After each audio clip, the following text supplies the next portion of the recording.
दोस्तों, वेदांता लिमिटेड की बात करें तो स्टॉक के अंदर आज काफी अच्छी तेजी देखने को मिली। स्टॉक फिर से 700 को क्रॉस कर गया है और आज आप देख ही सकते हो कि इसके अंदर अच्छी खरीदारी देखने को मिली।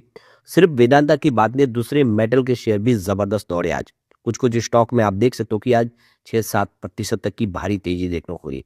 तो पिछले 2-3 ट्रेडिंग सेशन से जो गिरावट का माहौल था, जो इंटरनेशनल रीजन की वजह से बाजार जबरदस्त गिरा था, वो बाजार आज बाउंस बैक कर गया। तो क्या बाजार में फिर से पॉजिटिव माहौल बनना शुरू हो चुका है या अभी भी बड़ी गिरावट बाकी है? समझेंगे इस वीडियो के माध्यम से। यहाँ पे कुछ बड़ी अपडेट निकल के आ रही है वेदांता से, जिनको हम एक एक करके डिस्कस करने जा रहे हैं। वेदांता के चेयरमैन का क्या कहना है बाजार को लेकर और आगे की रणनीति उसको भी समझेंगे। और वेदांता जिसका बिजनेस सिर्फ इंडिया में नहीं ग्लोबल बाजार में भी है और अब इसका डीमर्जर होना है, तो डीमर्जर की संभावनाओं को लेकर कुछ बड़ी अपडेट है जिसको समझेंगे।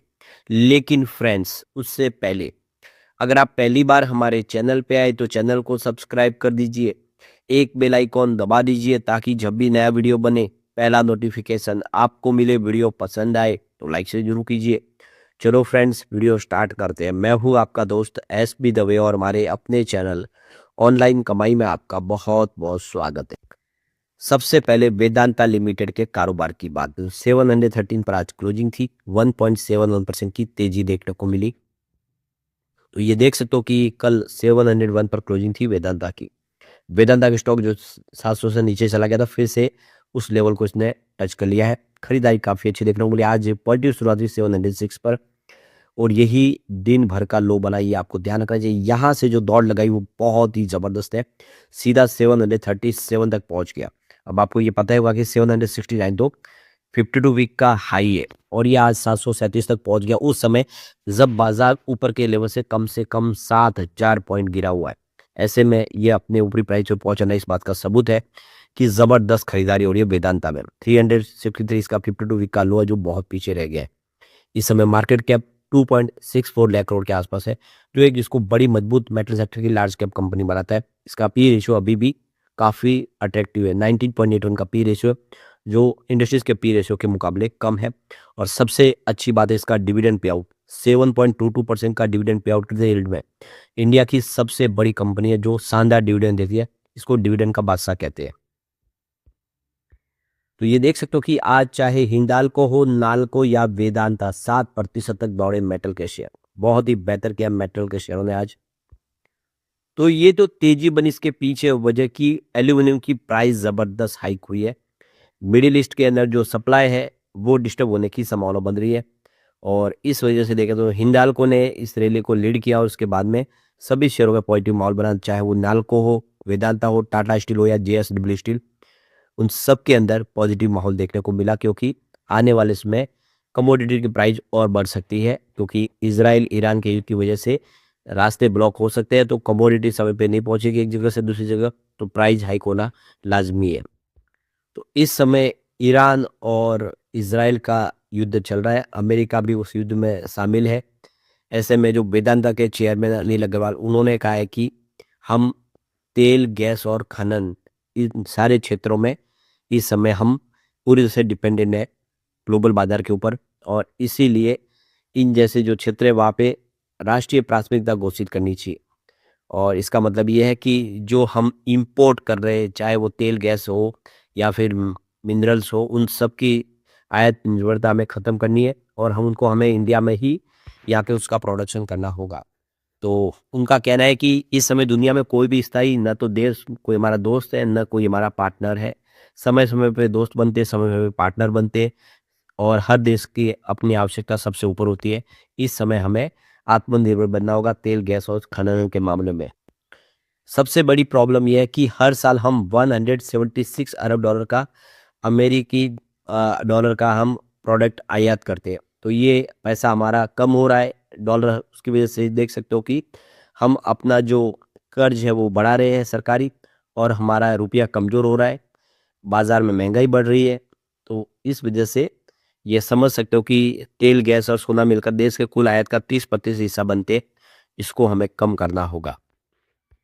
एक और जो बड़ी अपडेट निकल के आ रही है, वेदांता बैक जो माइनिंग कंपनी है, यहाँ पे देख सकते हो कि हिंदुस्तान जिंक, उन्होंने एक एमओयू साइन किया यूएस रिसर्च यूनिवर्सिटी के साथ में। तो यहाँ पे जो बड़ी अपडेट निकल के आ रही है, ये देख सकते हो कि हिंदुस्तान जिंक ने एक देखो कि मोमेंटम ऑफ अंडरस्टैंडिंग यानी MOU United state based research university के साथ में यह इन्होंने साइन किया एडवांस साइंटिफिक स्टडीज़ के लिए, जिसमें सिल्वर रिकवरी को किस तरह से और मजबूत किया जाए, जिंक को लेकर, और जितने भी मेटल की वो माइनिंग करते हैं उनको लेकर किस तरह से उसमें और नई टेक्नोलॉजी की वजह से आगे बढ़ा जाए। तो इसीलिए इन्होंने एक बड़ा एमओयू साइन किया है। तो ये देख सकते हो कि वर्जीनिया टेक जो है एक ग्लोबल जो पूरी globally recognise public land grant research university है, जो देख सकते हो कि हर तरह के रिसर्च के लिए बहुत जाना माना नाम है, और आने वाले समय हिंदुस्तान जिंक के साल मिलकर नई टेक्नोलॉजी से अपने बिजनेस को आगे बढ़ाने की तैयारी कर रहे हैं। तो एक अच्छी तैयारी की गई है, एक बहुत ही शानदार एमओयू साइन हुआ है। एक जो बड़ी अपडेट और निकल के आ रही है, वेदांता एल्यूमिनियम ने एक नई यहाँ पे देखो सर्विस लॉन्च की है, एक नया कैंपेन लॉन्च किया जिसका टाइटल है तरक्की की तैयारी। तो ये देख सकते हो कि इंटरनेशनल वुमेन्स डे के तौर पे इन्होंने ये शुरुआत की है, जिसमें महिलाओं का योगदान ज़्यादा से ज़्यादा हो, यानी जो वर्क फोर्स है उसमें महिलाओं की हिस्सेदारी बढ़ाए। इसी को लेकर इन्होंने ये नया कैंपेन शुरू किया, तरक्की की तैयारी। तो आने वाले समय देखिए ओडिशा और छत्तीसगढ़ के अंदर देख सकते हो कि जो फ्यूचरिंग जो लीडरशिप है वो वुमेन्स को मिले। तो देख सकते हो कि पूरी तरह से महिलाओं का उत्थान करने के लिए इन्होंने नई शुरुआत कर दी है। इस कैंपेन के तहत बड़े-बड़े जो पब्लिक फेस है, जिसमें आते हैं किरण बेदी वगैरह, ये जो माउंटेनर है, अरुणिमा सिन्हा, उनको यहाँ पे जोड़ा गया है इस कैंपेन के साथ, ताकि ये आवाज़ आगे तक लोगों तक पहुँचे। वेदांता एल्यूमिनियम में इस समय जो वीमेन की जो इस समय हिस्सेदारी है वो 21% के आसपास है, और 2030 तक इसको 30% पे ले जाने का लक्ष्य रखा गया, यानी महिलाओं का भागीदारी और बढ़ाना चाहती है कंपनी। काफ़ी अच्छा फैसला है। अब यहाँ पे देखें तो एक और जो बड़ी अपडेट निकल के है, वेदांता अपना डीमर्जर करे, साथ में अपना जो डेट है उसको भी डीमर्ज करेगा, अपने कर्ज को भी उन कंपनियों को बांटेगा। तो ये देखो कि इस समय कंपनी का जो बिजनेस रिस्ट्रक्चर हो रहा है, डेथ और स्पिन ऑफ हो रहा है बिजनेस, यानी आने वाले समय ये पूरी तरह से बिजनेस 5 हिस्सों में बंटने जा रहा है। तो ये देख सकते हो कि वेदांता लिमिटेड इस समय देख सकते हो कि एग्रेसिव रूप से अपने डेट रीसफल को लेकर आगे बढ़ रहे हैं, और कंपनी अपना डीमर्जर का प्लान लेके बढ़ रही है। तो इसमें देखो कि अगर ये सक्सेसफुली डीमर्जर हो जाता है तो शेयर होल्डर के लिए उनकी वैल्यू अनलॉक होगी, उनको फ़ायदा होगा। और यहाँ पे अगर ये पूरा जो मामला है सही तरीके से नहीं होता है तो शेयर होल्डर के लिए एक पनिशमेंट होगा, यानी उनको नुकसान हो सकता है। यानी जो बैलेंस शीट में सुधार हुए बिना यहाँ पे ये डीमर्जर होता है, तो उससे समझ सकते हो कि शेयर होल्डर को उतना फ़ायदा नहीं होगा। तो इसीलिए एक हेल्दी डीमर्जर की आवश्यकता है कि कंपनी उसके डेट को भी अच्छे से रीसफल करे, और हर कंपनी की उसकी योग्यता के हिसाब से उस डेट को भी बाँटे, जिससे निवेशकों को आने वाले समय फ़ायदा हो।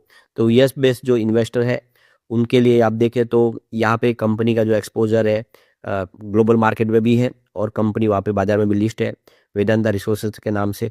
इसीलिए उनका भी यहाँ पे एक बड़ा रोल है। देखना होगा कंपनी किस तरह से इन पूरे के पूरे सारी जो प्रॉब्लम है उससे बाहर निकल के अच्छा डीमर्जर करती है। लेकिन फ्रेंड्स, कोई भी इन्वेस्टमेंट करने से पहले अपने फाइनेंशियल एडवाइजर से एडवाइस ले ले, या अपना खुद का रिसर्च करें, क्योंकि मैंने वीडियो आपके एजुकेशनल पर्पज़ के लिए ही बनाया। वीडियो पसंद आए तो लाइक से जरूर कीजिए और चैनल को सब्सक्राइब कर दीजिए। Thank you friends.